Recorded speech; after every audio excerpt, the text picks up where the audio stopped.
মোক ক'ব মানে পিছত মানে এইটো পৌতাক কৈ দিম আৰু দিওঁ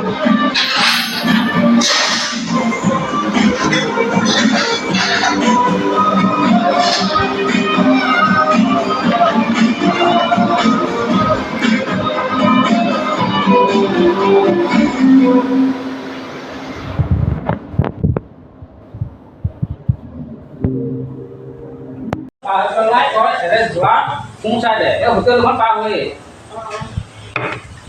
একাউন্টে তো আসাম টাকা ওদেৰ পাবি আৰ এখন তো সাবধান বিল্ডিং পাৰ হয়ে